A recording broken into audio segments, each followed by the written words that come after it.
건설 자금 쪽에서 보면은 주택상환사채라고 있을 거예요. 315페이지에. 주택상환사채라고 있죠? 진짜 시험에 자주 나오는 건데, 토지상환채권이라고 지지난주에 설적한 적도 있어요. 이게 용어를 잘 보면 주택을 지어서 돌려주는 회사채, 주택상환사채, 주택상환사채, 그렇죠? 집을 지어 돌려준다. 이거 옛날에는 인기 있었는데 요새는 뭐 그냥 형식적으로만 존재해요. 그래서 얘는 LH공사하고 등록사업자가, 아까 등록업자라고 있었죠? 20만 이상 하려면 등록하라고. 얘네들이 3년 내에 집을 지어 돌려줄 테니 우리가 발행하는 회사채를 매입을 해라. 주택상환사채를 팔고 자금을 조달하는 거예요. 시세 3억짜리 아파트를 지금 2억 한 6천에 사면 10% 깎아서 2억 7천에 채권을 사면 넌 나중에 3억짜리 집으로 돌려줄게. 그 자금을 조달하는 거잖아요. 집 짓기 전에 주택상환사채라는 종이 쪼가리 하나 발행하고 2억 7천이 통장으로 들어오는 거예요. 돈 들어와요. 그 돈으로 집을 짓는 거예요. 그래서 미리 3억짜리를 지어지기 전에 돈을 미리 낸다 이렇게 생각하면 되는 거예요. 그러니까 그 대신 한 10% 5% 깎아서 뭐 발행하겠지. 그래서 주택상환사채라는 것은 주로 집을 지어 돌려주기 위한 공기업이나 건설회사가 발행하는 회사채. 국토교통부 장관에게 가서 승인받아야 되고, 그래서 시험에서 도지사 승인이라고 내는데 한국토지주택공사 사장은 국토교통부 장관이 임명하는 거예요. 국토교통부 산하공기업이거든. 그래서 LH공사하고 등록업자가 발행한다. 누구한테 승인받고? 이걸 기재부 행정안전부로 바꿔서 낸 적도 있으니까. 몇 년 내 집을 지어 돌려준다고? 3년 내. 그냥 이것은 기명으로 발행한다. 무기명이 아니지. 그 사람에게 집으로 지어 돌려준다. 기명식으로 발행한다. 할 게 없네. 그 다음에 LH공사는 주택상환사채 발행을 해서 자금을 조달했다가 얘들이 망해버릴 수도 있을까? 한국토지주택공사는 없어지지 않지. 야들은 분양 보증을 안 받아도 돼요. 그런데 등록업자는 일반 건설업자잖아요. 없어져 버린다니까. 보증을 받으세요. 이 정도만 알면 돼요. 무엇이 이걸 못 외울까? 매년 내더라도 하나씩만 바꿔도 돼요. 5년으로, 무기명으로, 행안부로, 보증받으라고 전부 다 이런 식으로 하나씩만 돌려서 내도 문제돼요. 1번 발행 한국토지주택공사 동그라미 등록사업자 동그라미는 시행령으로 정한 바에 따라 주택을 상환한 사채를 발행한다. 이 사채가 바로 주택상환사채입니다.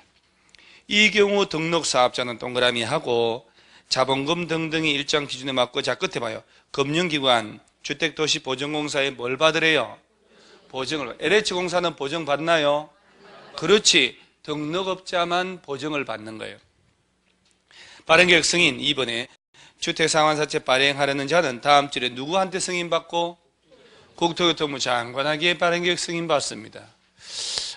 이 공법에 채권이 4개가 나오는데 그 채권을 한눈에 다 보기에 그죠? 어디 있겠죠? 그런 거 다. 그죠? 하루 이틀도 아니고 제가. 카페 어디 찾아보면요. 나와요. 구석 어디에도.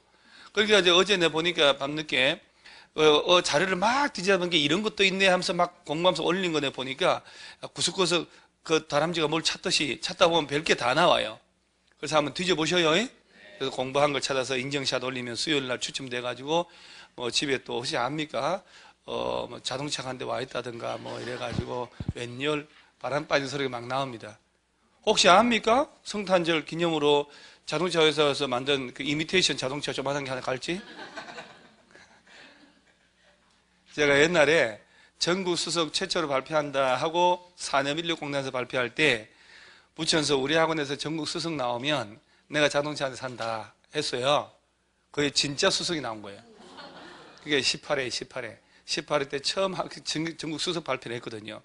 전국 수석 발표한 날, 난 지금도 잊질 않아요. 아침에 학원으로 전화 와서, 원장님, 저 전국 수석이에요. 그래요. 아저씨 하나가. 그리고 산업인력공단에 제 명단 올라가 있다고, 현퇴원에 있다고 올라가 있는 거예요. 이를 어째 차를. 그래서 그 얘기를 원장들한테 회의하면서 얘기를 했더니, 에이, 그거 말이 돼. 그 수업 시간에 한 농담을 갖다가 뭐들 하냐고. 근데 제가 그때 자동차를 구체적으로 뭘 사준다 이런 말을 안 해서 합격자 파티 할 때 현금 500만 원 줬어요. 현금 500만 원을 그 당시에 주고, 그 당시에 준 사진들 이렇게 찍어서 막 그때, 그래서 처음 수석 나서 중앙일보, 조선일보 막 신문에 우리 학원 광고를 많이 했더니, 그 다음에 그게 소문 나가지고 학원에 수강생이 밀려 터졌어요, 진짜로. 그래서 학원에 한 280평 됐는데, 이거는, 이건 게임도 안 돼, 이거. 280평이 됐었는데, 학원에 자리가 없을 정도였어요. 그 돈 다 어디 갔나 나는 지금도 알 수가 없어요. 누가 썼는지. 그래서, 그러고 난 다음에, 목동에, 그 다음에 학원 차려서 여기다 다 꼬르박은 거예요. 여기 다 꼬르박아, 여기 다 꼬르박아서, 이놈에게, 암만 찾아봐도 돈이 없네, 어디 있는지. 네, 316페이지 매니에. 그래서, 말이 씨앗된다 하는 걸 그때 느낀 거예요. 여러분 있잖아요. 내가 자꾸 안 된다 이런 말 하지 말라고 한 게 말이 씨앗돼요. 나는 된다고 자꾸 해야 돼요. 그래서 된다 하는 순간 되는 거지. 자, 고개를 왼쪽으로 흔드는 건 없는 걸로, 위아래로만.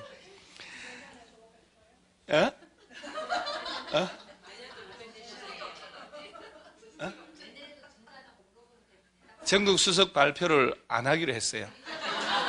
전국 수석이 없어. 그때 이후에 제가 광고를 너무 써먹었더니 사설학원에서 그걸 활용을 한다고 소문 나가지고, 그걸 제가 써먹은 게 아니고 난 별로 안 써먹었는데, 그때는 새로운 브랜드라는 게 있어서 새로운 학원이라고 있었어요. 한 40개 넘었는데, 그 전국의 새로운 학원에서 다 그걸 써먹었어요.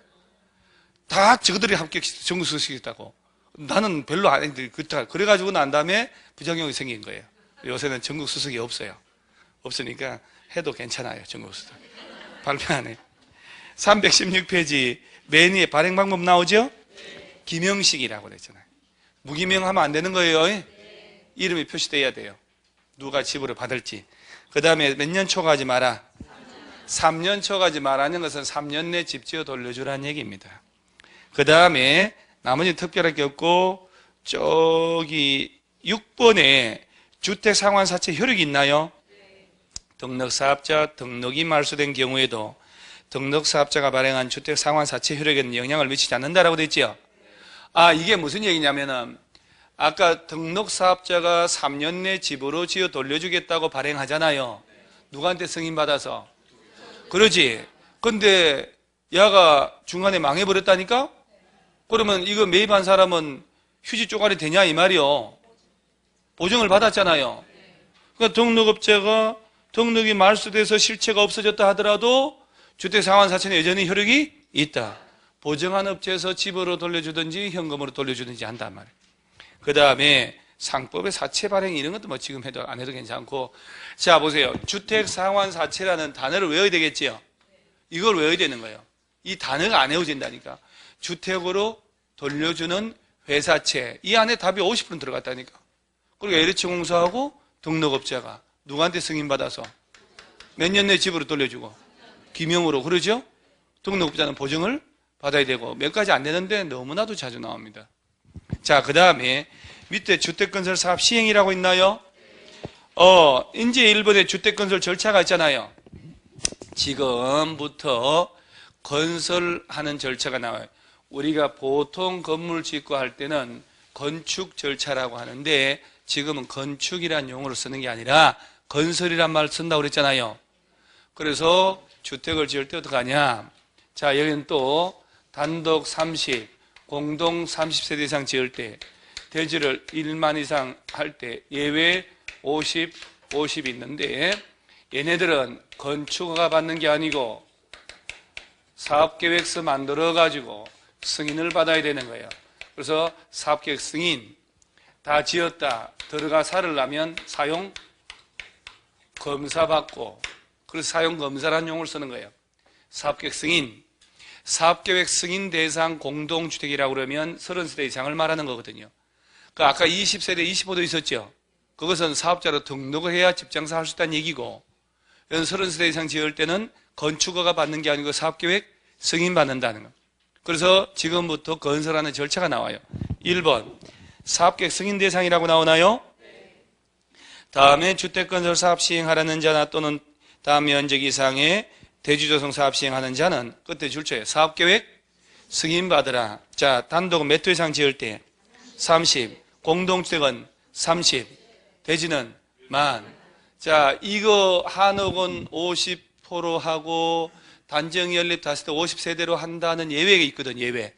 그럼 예외는 아직 뭐 어지러우니까. 자, 아주 간단하게 이렇게 해주세요. 다른 건 중요하지 않아요. 공동주택 쪽으로 시험 나오니까. 30세대 이상의 공동주택을 집단으로 지을 때는 건축허가 받는 게 아니고 사업계획 승인받는. 그러면 다시 이제 단독을 29, 공동을 29세대 이하를 지을 때는 건축허가를 받게 되는 거예요. 그러니까 법이 적용이 달라져 버린다는 얘기예요. 30세대 미만 29세대 이하는 건축법 적용을 받고 30세대 이상은 주택법 적용을 받는다 이렇게 알면 돼요. 그래서 30세대 미만이니까 29세대 이하잖아요. 나는 건축허가. 우리 건축허가권자가 누구였는지 혹시 기억나요? 허가권자 원칙 누구? 시장, 군수, 구청장. 예외로 시, 도지사. 도지사? 도지사도 허가권한이 있었을까? 좀 야게. 특별시 광역시장이 특별시 광역시 안에서 몇 층 이상? 21층 이상 연면적 합계 10만 이상일 때만 허가하는 거예요. 도지사는 허가권한이 없어요. 보통 시군구요요. 근데 사업계획 승인권자는 누구냐? 아들보다 높은 사람이지. 같은 사람이면 뭐 들라고 법이 따로 있을까? 그래서 일단 머릿속에 30세대 이상 지을 때는 사업계획 승인, 29세대 이하는 건축 허가 대상이다. 그럼 건축 허가 받았지? 사용 승인이라고. 사업계획 승인 받은 놈은 건축 허가, 사용 검사라고 용어가 다르다고 인식을 하셔야 돼요. 잠깐 익숙해야 된다니까. 사용 검사, 사용 승인 다르단 말이에요. 그래서 아까 리모델이란 나왔었죠. 아까 리모델링은 증축을 위한 거 몇 년 지나면 15년은 언제부터 15년? 사용 검사일 또는 사용 승인일이라는 얘기는 공동주택은 30세대 이상도 리모델을 할 수 있고 30세대 미만도 리모델을 할 수 있다 이 말이야. 그러니까 리모델 조합은 최소 20인 이상이어야 한다. 이게 필요가 없지. 너무 많다 양이. 자, 일단 여기서는 30세대 이상 지을 때는 건축허가 받는다, 사업계획 승인 받는다. 사업계획 승인, 주택법에 따른. 오케이. 자, 그 다음에 밑에 또 승인권자가 나오잖아요. 오른쪽 상단 박스 보니까 1번 주택건설 대지조성 사업할 때 해당 대지 면적이 10만 제곱미터 이상이다. 그럼 특별시, 광역시, 세종시, 도지사, 제주도. 그 다음 줄에 인구 50만 이상의 대도시, 시장. 사업계획 승인권자가 이렇게 돼. 이게 시도지사나 대도시, 시장이 하는 거예요. 그 특별시, 광역시, 세종시, 제주도, 도지사, 대도시, 시. 이 안에서 30세대 넘어가면 야들한테 가야 되는데, 도지사가 있죠, 도지사. 봐요. 강원도가 얼마나 넓으냐고. 전라북도 엄청 넓잖아요. 근데 강원도에서 춘천이든 원주든 속초든 딸랑 30세대만 넘어가도 강원도지사한테 가서 아파트 짓겠다고 사업계획 승인 받으면 불편하잖아요. 그래서 도 안에서 대지 조성하는 면적이 10만이 안 되면 일반 시장 군수한테 바로 가도 좋다라고 하는 거. 사실은 핵심이 이거거든. 그게 밑에 이번에 주택건설 대지조성 사업할 때 대지 면적 10만 미만이면 특별시, 광역시, 세종시, 제주도 이건 똑같잖아. 위하고 그 밖에 시장 군수한테 간다 말이야. 도지사한테 안 가고. 자, 이런 부분들은 지금 못 외웁니다, 여러분. 어차피 우리 하늘이 알고 땅이 아는 사실 이런 건 구별 못한다는 거 알잖아요. 그래서 우리 정비기본계획 짜는 사람, 정비계획 짜는 사람, 정비구역 지정하는 사람 기억 안 나잖아요. 뒤죽박죽 근데 이거는 일단 이렇게 말아 놓으세요. 이렇게 30세대 이상을 지을 때는 건축허가 받는 게 아니고 사업계획 승인 받는데 29세대 이하는 건축허가다 시군구에 간다. 그런데 사업계획 승인은 집단으로 떼거리를 짓는 거 아니야. 시군구보다 높은 시도 대도시에 간다. 이 정도만 알아놓으세요. 자, 그 다음에 맨 밑에 가로 2번에 대지 소유권 확보 지금 필요 없고 공사 착공 있나요? 오, 착공을 하는데 박스에 1번 맨 밑에 박스 사업계획 승인받았다. 승인받고 몇 년 내 착공하라. 오, 사업계획 승인 떨어졌으니까 공사하라는 얘기지. 몇 년 내? 5년 내 공사해야 돼요. 공구별로 분할 시행한다. 300세대 이상인데 이건 뭐 나중에 하고. 자, 사업계획 승인 떨어져서 아파트 짓는다. 승인 떨어지고 몇 년 내 공사 착수? 5년. 그 다음 박스 위에 1년 범위에서 공사 착수 기간을 뭐 해줄 수 있고 동그라미 그것도 거기 작년 재작년 답이었거든요. 자, 다시 1000세대 아파트 짓겠다고 서울시에 가서 사업계획 승인 받았어요. 그리고 몇 년 내 공사 착수해야 돼요? 5년. 그러면 하다 하니까 문화재도 나오고 이래. 그러면 연장 몇 년? 1년. 이렇게 떠들어 놓으세요. 이 부분이 이제 중요한 얘기들 나오니까.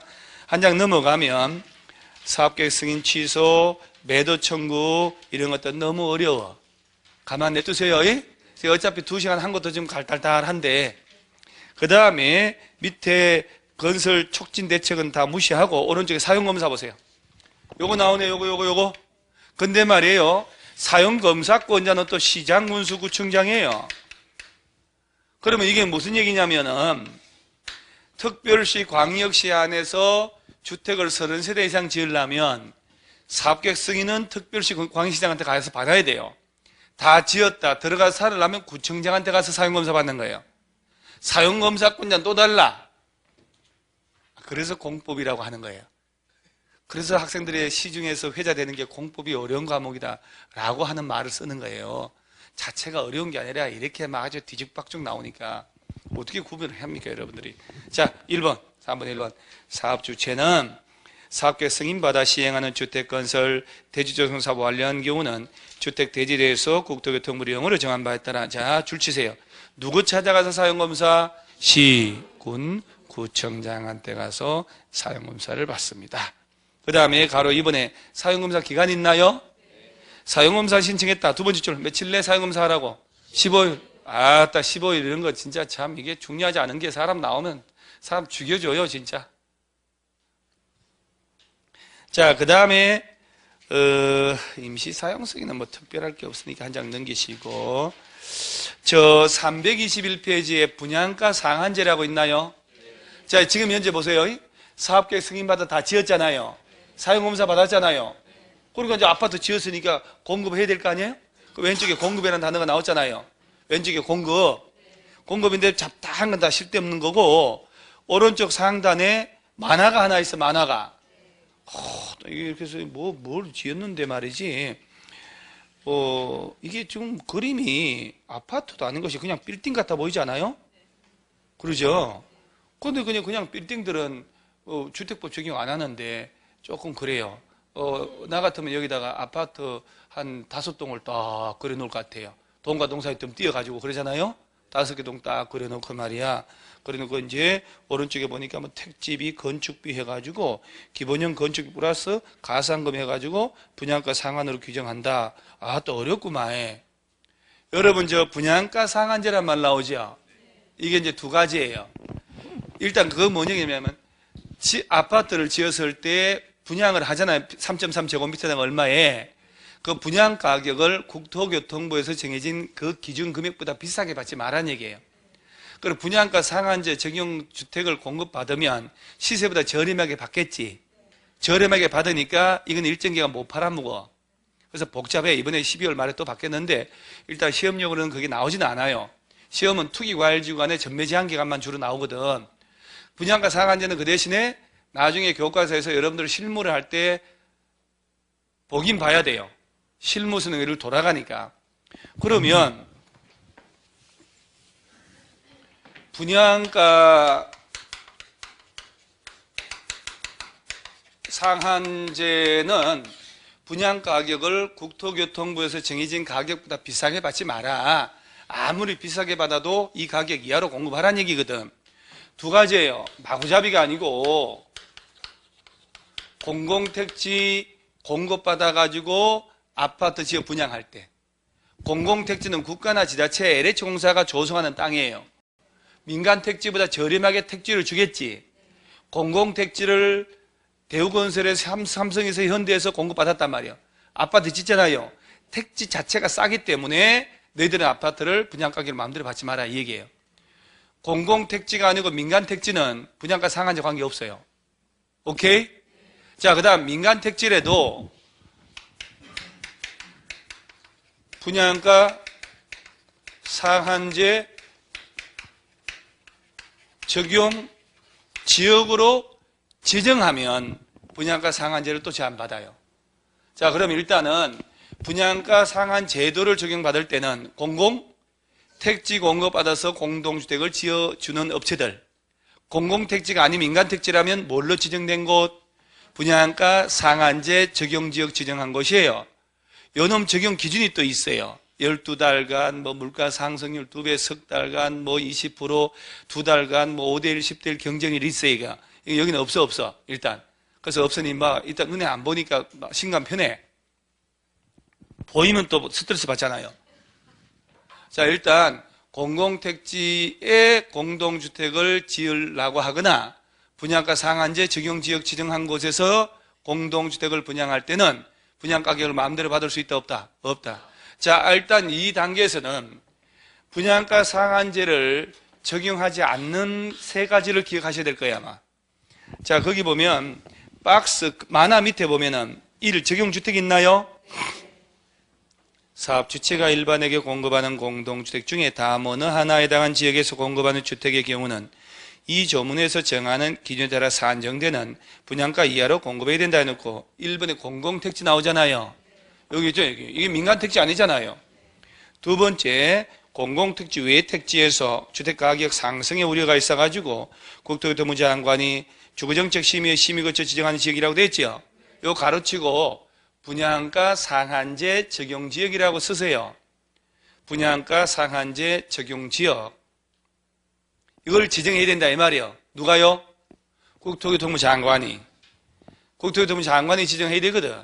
요거는 100% 시험 나올 때요. 분양가 상한제 적용지역이라 해서 1번, 2번, 3번에서 직전 12개월간, 그 다음에 3개월간, 2개월간 소비자 물가 상승률의 몇 배, 거래량 이렇게 쭉 해서 빈칸용 문제입니다, 이놈은. 일단 여기서는 없으니까 당연히요. 교과서는 있겠지. 자, 그 다음에 적용 제외 중요한 거. 다음에 진짜로 얘들이 지문 자주 나왔어요. 다음에 해당하는 경우에는 분양가 상한제를 적용한다 안 한다? 그러니까 공공택지는 어디든 간에 도시형 생활주택. 아까 용어할 때 도시형 생활주택 배웠잖아요. 그 훨 낫지. 준주택은 종류 몇 개? 4개. 첫째, 오노 닭이? 헷갈린다. 여러분, 여러분 일단은 전향을 했으면 전향 한 대 맞춰야 돼요. 옛날 고집 버리셔요. 백지에서 시작하셔야 돼요. 백지에서 시작하는 게 훨씬 나았습니다. 오다노기, 오피스텔, 다중생활시설, 노인복지주택, 기숙사. 그러니까 지나간 게 기억이 자꾸 나야 되는 거예요. 자, 도시형 생활주택은 공공택지에 짓든 분양가 상한제 정지역 지정된 곳이든 분양가 상한제 적용받는다 안 받는다? 안 받는다. 그 다음 두 번째, 그때 경제자유구역 동그라미 아세요? 자, 우리 여러분 인천 송도 가보셨어요? 인천 송도 너무너무 잘 됐어요. 진짜 송도 진짜 잘 됐는데 국제도시 만들었다니까. 저 인천 송도 제가 경제자유구역이에요, 제놈이. 그래서 저런 경제자유구역에서는 저것이 공공택지 조성했다 하더라도 분양가를 마음대로 받으라는 얘기는 고급으로 해도 규제하지 않겠다 이 얘기예요. 그래서 경제자유구역에서는 분양가 상한제 적용 안 합니다. 그 다음 이제 마지막으로 3번에 관광특구 동그라미 하세요. 관광특구에서 건설 공급하는 공동주택으로 층수가 몇 층? 이거나 높이가 150m. 이거 하면 안 돼. 그죠? 여러분, 저 관광특구 안에 층수가 52층인데 높이가 120m예요. 분양가 상한제 적용한다, 안 한다?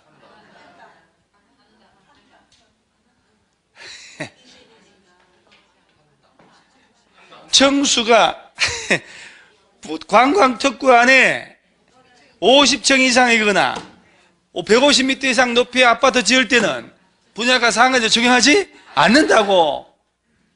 그럼 층수가 52층이고 높이가 120m요. 분양가 상한제 적용해야 안 해요?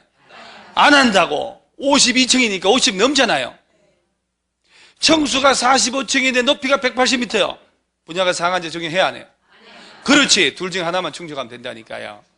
층수가 몇 층 이상이거나 높이는 좀 전에 150 계속 하지 않았나요? 다시 하지. 층수 층수 150층짜리가 우리나라에 있어요? 층수가 50층 이거나 높이 150m 이상 아파트. 이거 어차피 아파트지. 왜냐하면 열렸다 세대는 4개층밖에 못 지으니까 지을 때는 분양가 상한제를 적용한다 안 한다? 안 한다. 이거 있잖아, 시험에 관광특구하고 도시형생활주택이 있지요.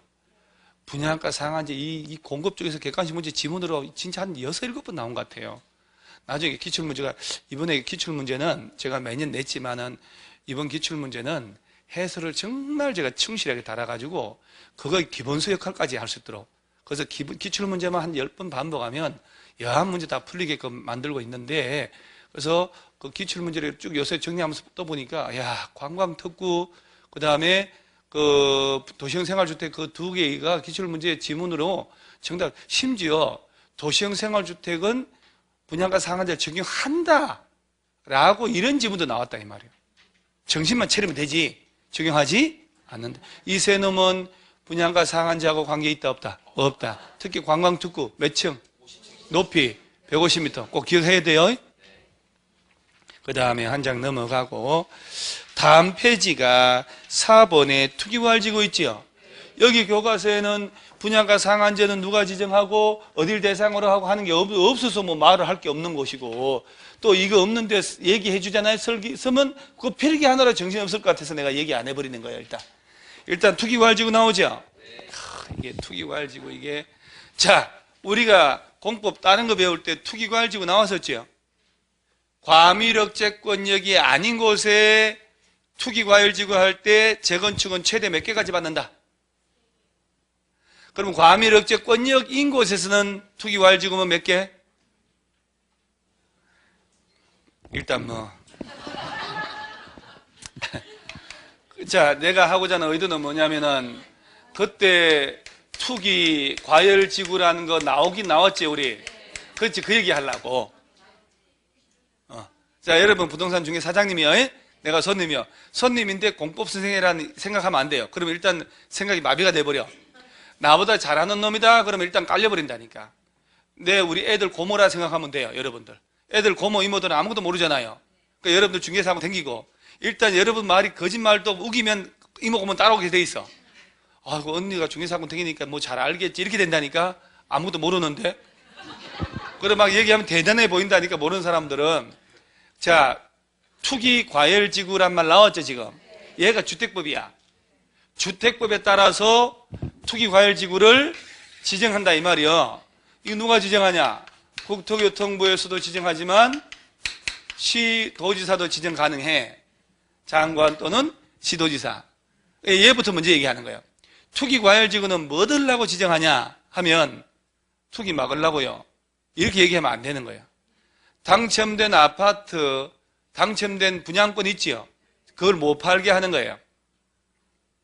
자, 그러면 건설회사 사업주체가 자, 투기과열지구 묶인 동네에요. 아파트 짓는다고 입주자 모집할 거 아니요. 그래서 뭐 가점제 들어가자고 한단 말이에요. 그 중에 이제 갑이 당첨이 됐다. 갑이 당첨되잖아요. 그러면 얘는 당첨된 갑은 아파트 지어가지고 잔금 치르고 내 명의로 등기할 때까지 그 지위를 못 파는 거야. 그러면 자, 예전에는 자 2월 1일 날 당첨자 발표하고 자 5억짜리 아파트 당첨되면 계약금 10% 가져와서 계약합시다 이렇게 가거든요. 그러면 이제 계약기간 3월 1일 이틀간 준단 말이에요. 보통 1차 분양 계약할 때는 이틀 주거든요. 당첨된 사람 오라고. 자, 작년 이전까지만 해도 계약 체결이 가능한 날부터 못 판다고 그랬는데 얘는 입주자로 선정된 날이잖아요. 2월 1일 날 당첨자 발표하잖아요. 발표하면 이제 1200명 중에 200명 됐음. 누구누구 짝 할 거 아니야? 갑은 입주자로 선정된 날, 당첨자 발표한 날부터 당첨된 지위를 못 파는 거야. 그래서 당첨된 분양권의 지위를 못 팔게 하는 제도가 투기 과열지구라 이 말이에요. 그래서 언제부터 언제까지냐 하는 게 중요하거든. 그래서 입주자로 선정된 날부터 2월 1일 날 발표하잖아요. 이날부터. 자, 그러면 계약을 하고 아파트는 공사하고 공사 도중에 중도금 들어가겠지.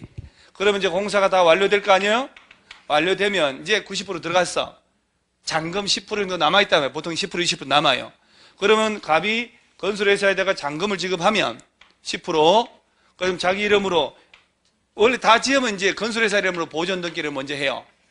자, 천세대 보존 등기하고 소유권 이전 등기를 하는 거예요. 자기 명의로 등기를 할 때까지 못 판다 이 말이에요. 이게 투기과열지구야. 근데 건설회사가 짓다 말다 6년째 등기 안 해줘. 그 기간 5년 넘어 제한은 못해. 시험은 뭐라고 내냐면 입주자로 선정된 날부터 5년간 점유 못한다 이렇게 내버리는 거예요. 5년간이 아니에요. 예. 언제까지? 내 명의로 등기. 쉽게 말하면 등기하면서 입주를 하는 날이 아니라 입주 가능한 날, 입주할 수 있는 날까지 못 파는 거예요. 입주하고 팔아. 입주 전매라는 말하고 똑같은 거야. 법적으로는 입주자로 선정된 날부터 내 명의로 등기, 이전 등기 마친 때까지 기간 동안 못 판다. 그 기간 몇 년 넘지 말고 5년 넘어도 등기 안 해주면 팔아도 된다 이 말이요. 팔리겠어 이것이 안 팔리지. 이해 가요? 이게 투기과열지구. 이거. 투기과열지구면 과밀억제권액이든 아니든 무조건 하나만 줘야 된다니까. 그 정비법. 일단 이것만. 자, 너무 많아. 4번의 1번 지정권자. 국토교통부 장관 동그라미, 시도지사 동그라미. 주택가격 안정을 위해 필요한 경우는 주거정책 심의의 심의를 거쳐서 투기과열지구 지정을 해제할 수 있다. 그 다음에 없네. 없어. 어딜 대상으로 하는지, 뭐 들라고 하는지가 없잖아요. 이 절차는 지금 의미가 없는 내용들이 다 뭐 어떻게 협의하고 의견 들으라 하는 것들이잖아요. 알맹이는 없어요, 여기 지금 일단. 알맹이 내가 얘기한 거예요.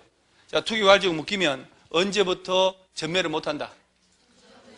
입주자로 선정된 날부터 언제까지? 내 명의로 잔금 치르고 등기할 때까지 못 판다. 이렇게 알아놓으셔야 돼요. 그러면 자 봐요. 내가 입주자로 선정됐지. 3월 1일 날 계약을 했지. 계약금 10% 들어가고. 자, 그리고 2년 만에 잔금 치르고 등기했어요. 등기했다고. 할 수 있어 없어요? 2년 만에. 1년 6개월 만에 잔금 치르고 등기했어. 팔 수 있어 없어요? 자, 내 명의로 등기했다는 것은 분양권이요, 내 집이요. 그렇죠. 여기는 분양권의 무형의 자격을 못 팔게 하는 거예요. 무슨 말인지 알겠어요? 이거는 등기하면 내 집이 돼버렸잖아. 이건 나의 재산권이 돼버린 거예요. 그런데 문제는 조정대상지역이라든가 분양가 상한제를 받으면 최대 8년부터 6년, 5년, 4년 그 기간까지 못 팔게 돼버려요. 입주하고도 몇 년 더 있어야 된다 이 말이야. 얘는 무조건 입주할 때까지만 못 파는 게 투기과열지구고. 그러면 투기과열지구도 묶였고 분양가 상한제도 같이 묶였단 말이에요. 그러면 제한기간이 두 가지 걸쳐 있잖아요. 긴 제한기간 적용받아요. 긴 제한기간. 나중에 기본서 가지고 내가 비교해서 설명할 테니까 일단은 여기 없는 거 얘기하려니까. 그래서 투기과열지구는 입주로 선정된 날부터 언제까지? 등기할 때까지 내 명의로. 그럼 이제 이 동네에서 하다가 손님이 양천구 투기과열지구 아니요? 아파트 새 아파트 분양 당첨됐다 그러면 손님 물어보면 언제부터 못 파냐? 그러면 당신 이제 발표 났냐? 어제 났대요. 그럼 어제부터 너 못 팔어? 그러죠? 언제까지? 다 짓고 잔금 치르고 내 명의로 또 등기할 때까지 못 판다고? 콜. 그러죠? 그렇지. 근데 계약금 3월 1일 10% 들어갔다. 10% 5천만 원 들어갔다. 5억짜리니까. 그 다음에 중도금 한번 들어갔다 쳐요. 5천만 총 1억 들어갔지. 이렇게 들어갔는데 갑이 해외로 식구들 데리고 이민 갈 수 있잖아요. 그때는 괜찮아요. 팔아도 해외 지사장으로 발령받아 2년 이상 간다. 이것도 괜찮아. 확 죽어버린 거 상속 이것도 오케이. 그 다음에 비장애 그 시기 뭐야? 부부간에 도장 찍으면서 주는 것도 괜찮아요. 그 다음에 얘가 갑이 중도금을 내고 있는데 투기과일직을 해도 갑의 아버지가 죽어버렸다니까. 집 하나 상속 받았지. 권리 들어가면서 이 분양권 파는 건 돼요. 왜? 내 또 2주택 되니까. 상속받아 취득한 주택으로 들어가면서 파는 건 된다 이 말이에요. 말기 오케이? 야가 양천구인데 부산으로 발령받아서 가면서 입주를 못하게 되잖아요. 팔아도 돼요. 이게 가죠 그거. 그런데 양천구인데 저 길 건너 신월동 넘어 부천으로 발령받았다 부천으로. 그건 될까 안 될까요? 왜요? 느낌이 너무 가까워서. 예. 수도권이 아닌 곳으로 갈 때만 인정하는 거예요. 여기 유일하게 여기서 나오거든. 그런데 만약에 중도금 계약금 중도금 2억이 들어간 상태 5억짜리인데 2억 들어갔는데 A라는 놈이 찾아와 가지고 야 네가 분양받은 이 투기과일지구 주택 아니야 이거 팔아라 나한테. 얘가 2억 넣은 거 아니야 사업주체에다가. 네가 들어간 2억에다가 내 피 1억 줄게. 이렇게 해. 그러잖아요. 그러고 난 다음에 중개업자가 낄 거 아니야. 어리라고. 그러죠? 전매를 했지. 이게 뽀록나는데 법적으로 하지 말라는 거 아니야 지금. 그런데 경기에 따라서 정책은 바뀌어요. 사법인 민법에서는 분양권 같은 것 거래 대상이 될까 안 될까? 아무 문제 없어요. 사법에서는 관계 없어. 우리 공법이 6번 바뀌었어요. 이거는 수시로 경기 너무 죽었다 그러잖아요. 그럼 전매 마음대로 하세요. 너무 과열되죠? 하지 마세요. 1년은 하지 마세요. 등기할 때 하지 마세요. 수시로 바뀌는 게 행정법이에요. 근데 사법은 거래 대상이 돼요. 그리고 행정법상 이거 금지시킬 뿐이지. 그러면 갑이 당신의 분양권을 파는 거 아니야 지금. 민사적으로는 문제 없는 거거든. 그러니까 이걸 완전히 뽀록나게 걸리면 처벌되는 거지. 그죠?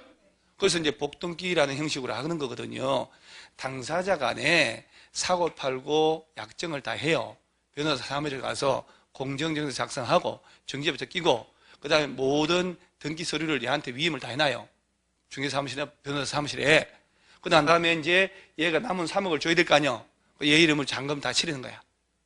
잔금 치르고 건설회사가 갑의 이름으로 이전 등기 해주겠지. 등기 칠 때 갑은 등장하면 안 돼. 등기 신청 서류를 법무사나 변호사나 중개업자 가지고 있어야 되니까. 그리고 얘 이름으로 이전 등기 하자 말자 동시에 얘하고 매매로 난 이전 등기 동시에 치는 거예요. 이거 복등기라고 그래. 이렇게 내부적으로 약정을 다 하는 거예요. 만약에 얘가 얘한테 팔았는데 나중에 보니까 이 집이 입주할 때쯤 돼서 9억이 돼서 9억. 딸랑 1억 더 받았는데 너무 많이 올랐죠. 내가 파는 거 아니라고. 네가 돈 나한테 줘가서 내가 다 넣지 않냐고. 이럴 수 있을 수 없어요. 있지. 얘 욕심 없으니까 민사적으로는 얘가 책임져야 돼요. 이렇게 싸울 때 고소 고발 들어가는 순간 경찰 조사자 가서 이 전매한 게 뽀록이 나는 거예요. 걸려버린다 이 말이에요. 당사자는 문제 없으면 괜찮다는 얘기지. 숨어서 하니까 아무랑도 안 해요 이거. 그래서 싸울 때가 문제인 거야. 싸울 때. 그러죠? 너무 많이 올라가면 만변하잖아요. 근데 돈이 일일이 계속 통장으로 가서 일일이 들어갔거든. 그러면 당사자 소송을 할 때만 이렇게 할 때 얘들은 분명히 처음에 분양권 사고 팔 때 변호사 사무실에서 다 했잖아요. 공증을 다 받았기 때문에 법적으로는 유효하다니까. 얘는 얘한테 안 주잖아요. 사기죄 들어가기 시작하면서 여러 가지 걸리기 시작한 거야 얘는. 그러니까 넘어가줘야지. 모르고 억장 무너지게 막 내가 안 팔았다고 내가 니한테 왜 팔았냐고 돈을 네가 나한테 빌려준 거 아니냐고 이렇게 한다니까. 그리고 억지를 부려요 얘가. 그러니까 민사적으로는 얘가 지게 돼 있다니까 민사소송을 하게 되면. 그런데 만약에 소송하면서 걸렸다 이 말이지. 그럼 현재 2억 들어갔잖아요. 만약에 다 들어가서 5억 들어가고 난 다음에 걸렸지. 그러면 5억에 해당하는 돈을 건설회사가 야한테 주는 거예요. 플러스 이자하고. 그러면 분양권의 지위는 야가 취득한 걸 본다 이렇게 돼요. 다 뺏긴다 이 말이요. 이해가요? 무슨 말인지? 그러면 5억에 플러스 1억을 더 줬잖아요. 그러면 야는 안 되지. 야는 얘한테 가서 부당이득 반환 소송해서 돈 더 받아야지 또. 그잖아요. 그 1억은 어디 갔을까? 없는 거지. 1억은 어떻게 야한테 1억 달라 할 수 있을까? 검쟁이를 해서 돈을 주고받았는데 어떻게 달라고 그래요? 그죠? 5억만 받았잖아요, 애들. 그 다음에 중개사 분양권 전매하면서 수수료 먹어서 안 먹었어? 3천만 원 먹었다 쳐. 그러면 보세요. 5억짜리 사고 팔면서 분양권 사고 팔았잖아요. 중개업자 꼈잖아. 수수료 적당히 먹었겠지. 벌칙 3년 이하 징역 3천만 원 이하 벌금. 인데 이번에 12월 말에 바뀌었다고. 얻은 수익이 있잖아요. 수익에 수수료가 3천만 원 벌었지. 3배 벌금 나가요. 9천만 원 내야 돼. 그 다음에 얘는 5억짜리 사서 나중에 8억 생겼지. 이익 생각 3억 생겼잖아요. 오르고 났다 나중에 3억에 3배 9억 날라가야 돼요. 그래서 이번에 언론에 보도된 게 바로 그 내용이에요. 그래서 이거는 정리 딱 해서 교과서에는 아마 안 반영된 것 같아요. 벌칙이 또 확 바뀌었거든요. 12월 말에 이번에 얼마 전에. 그래서 법조문답 확인해서 다음 수업을 할 때 그때 되면 제가 다 프린트해서 줄게요. 미리 줘봐야 잊어먹으니까. 그래서 일단 투기과열지구라는 제도는 당첨된 분양권을 못 팔게 하는구나. 이렇게 알아놓으면 돼요. 그렇게 알아놔야 돼요. 그 다음에 여기는 너무 이것저것이 없어. 그 다음에 오른쪽 상단에 조정대상 지역이라고 나오죠.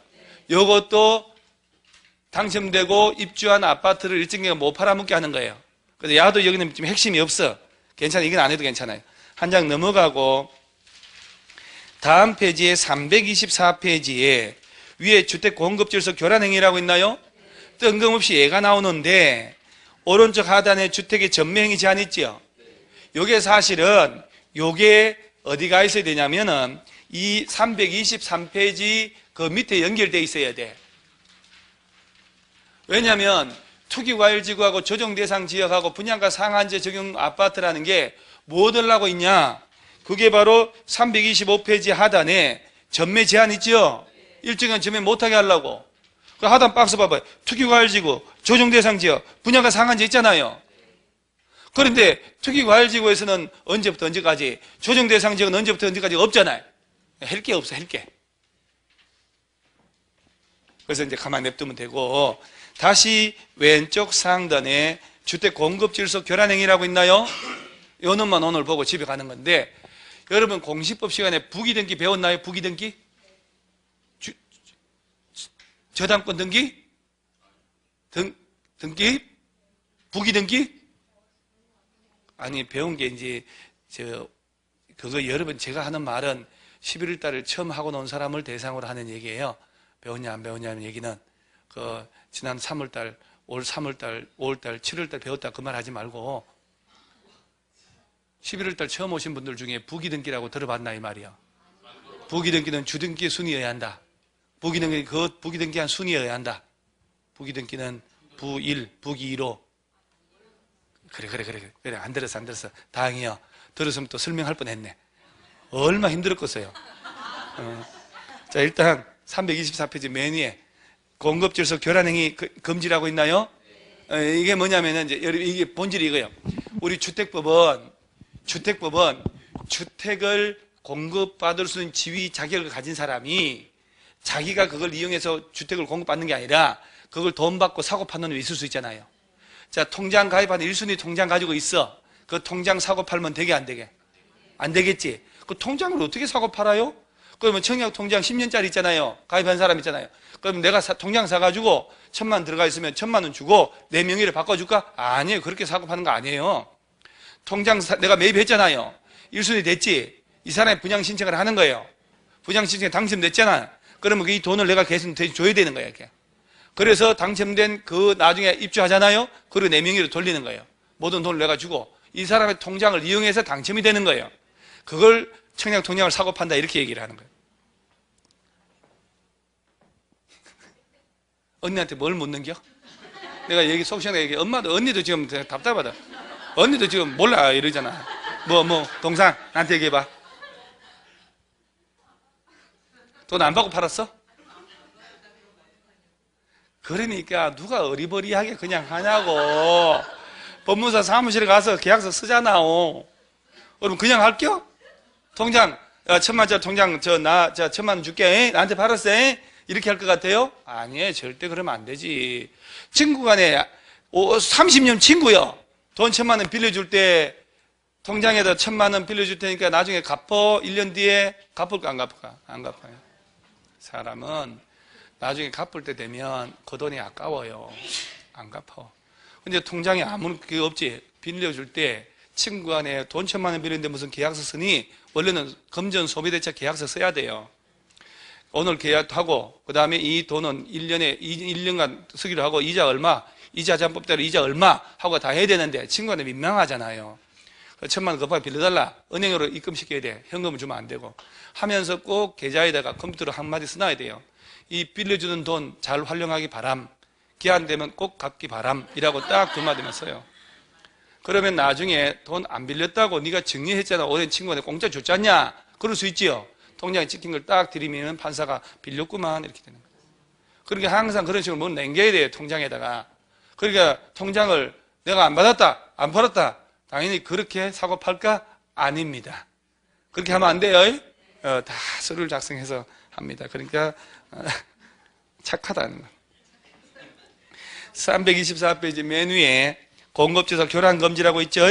잘 봐요. 누구든지 이 법에 따라 이거 이번 시험에 안 나왔거든. 나와야 되는데 여러분들 주의해야 돼요. 이 법에 따라 건설 공급되는 주택을 공급받거나 공급받기 하기 위해 다음에 해당하는 정서 지위를 양도양수 사고 팔고 매매 정의 나오죠.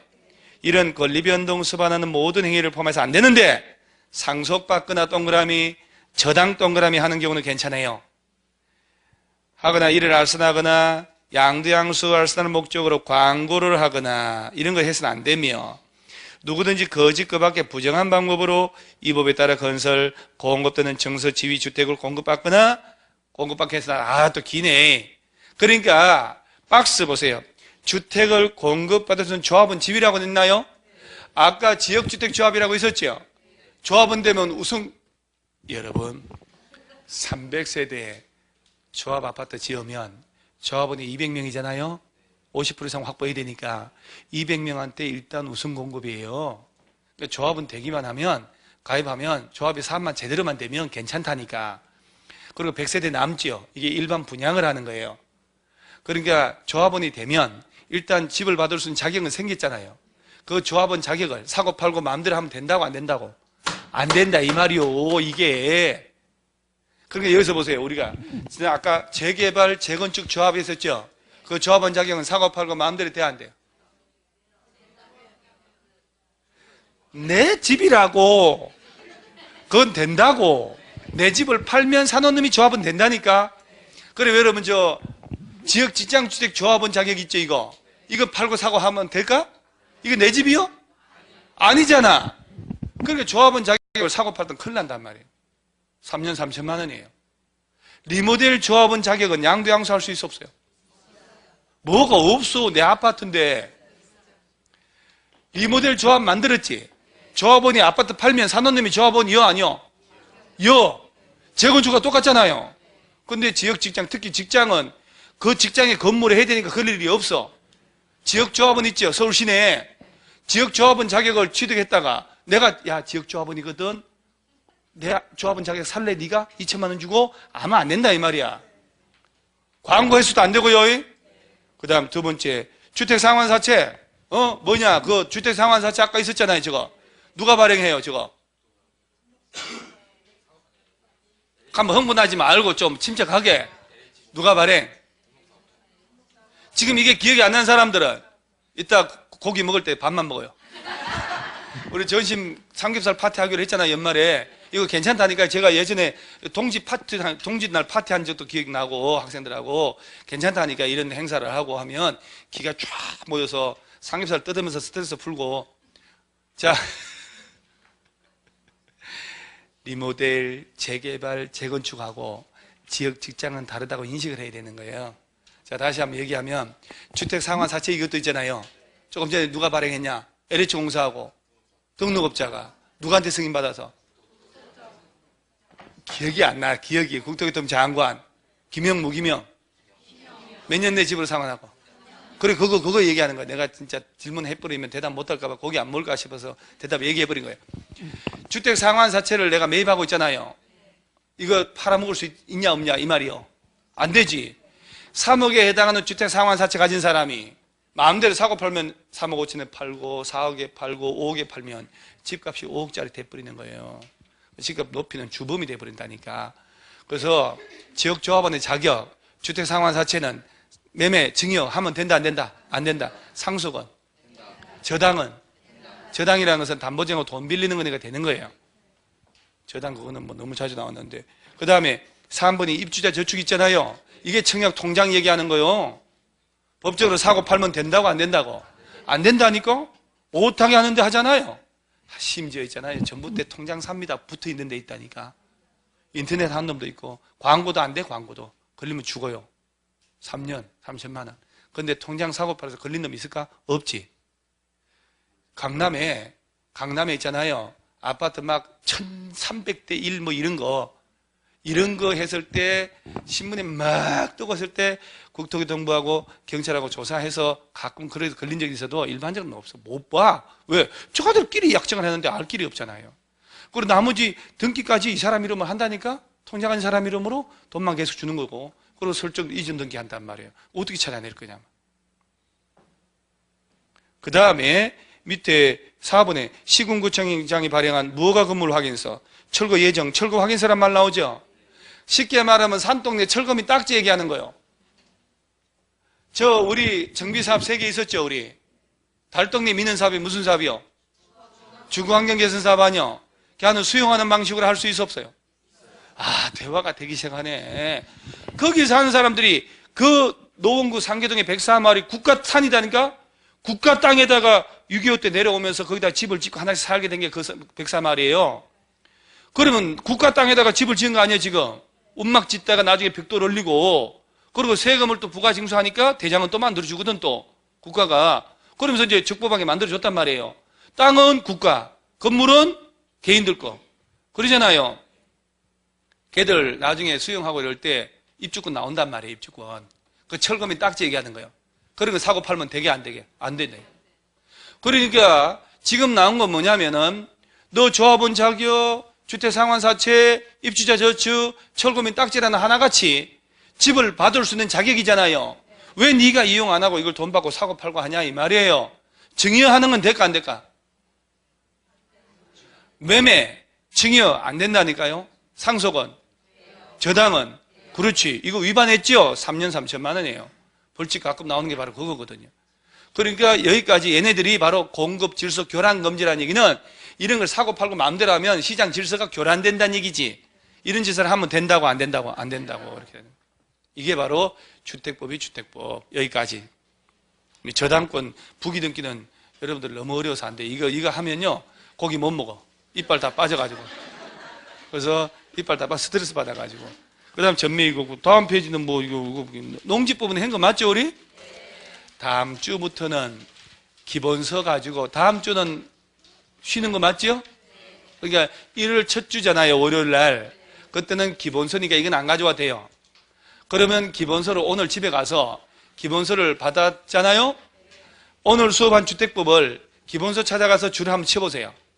기본서에 연필로, 볼펜을 하지 말고, 연필로 줄을 다 옮겨서 사진 찍어서 카페에 올리시면 그 사람도 추첨될 수 있는 기회 줄 테니까. 그래서 집으로 자동차 와 있고 김치냉장고 와 있고 막 이렇게 진공청소기 와 있고 이러면 어찌 압니까? 그래서 일단 그러면서 공부하는 거예요. 그 다음에 다음 주에는 이제 기본서 가져와야 되고, 기본서 가져와야 돼요. 이따가 식당 다 하셔요? 아침에 공부 못 들은 사람들은 우리 전체 회비 있나요? 회비 얼마? 회비 10,000원씩 가져가서 15,000원치 먹잖아요. 상해설 집에 가서 소주도 한 잔 먹고, 추가되는 부분은 나보고 내라고 한 거 아니야? 그러니까 10,000원만 챙겨서 점심 삼겹살 파티 하고 가셔요. 그래서 내년에 합격의 길을 다 팍팍 받아야 되니까. 자, 오늘 이만 합니다. 수고했습니다.